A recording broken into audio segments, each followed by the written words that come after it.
Update India TV, हर खबर सच्चाई। राळेगाव येथे माजी पंतप्रधान भारतरत्न स्वर्गीय राजीव गांधी यांची जयंती सामाजिक राजकीय कार्यकर्त्यांनी केली साजरी।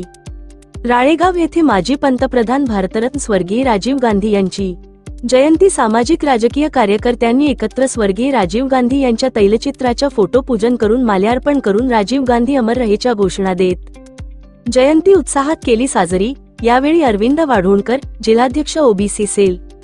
राजेंद्र तेलंगे, अध्यक्ष राळेगाव तालुका काँग्रेस कमिटी, प्रदीप ठुने राळेगाव शहर काँग्रेस कमिटी, रवींद्र शेराम नगराध्यक्ष नगरपालिका राळेगाव, जानराव गिरी उपाध्यक्ष नगरपालिका शिंदे गट शिवसेना, अशोक काचोळे, तातेश्वर पिसे, कुंदन कांबळे, श्रावणसिंग वडते, मधुकर राजूरकर, लियाकत अली, अफसर अली सय्यद, मंगेश राऊत,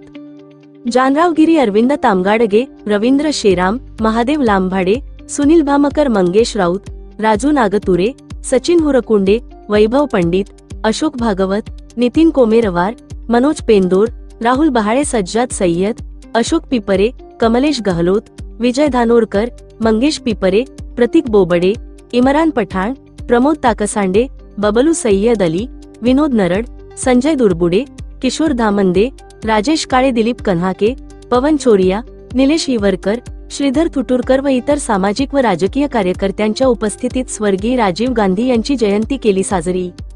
स्वर्गीय राजीव गांधी यांच्या जयंतीच्या शुभपर्वावर राळेगाव येथे मुकेश जाधव यांनी काँग्रेस पक्षाच्या विचारसरणीवर विश्वास ठेवत भारतीय राष्ट्रीय काँग्रेस पक्षात केला पक्षप्रवेश। मुकेश जाधव यांनी सांगितले की काँग्रेसचे विचार हे सर्वमान्याच्या हिताचे असल्याने मी काँग्रेसचे नेते सोनिया गांधी, राहुल गांधी, मल्लिकार्जुन खरगे, माजी शिक्षणमंत्री वसंत पुरके, प्रफुल्ल मानकर यांच्यावर विश्वास ठेवत भारतीय राष्ट्रीय काँग्रेस पक्षात पक्षप्रवेश केला आहे। विदर्भ उपसंपादक विनोद माहुरे।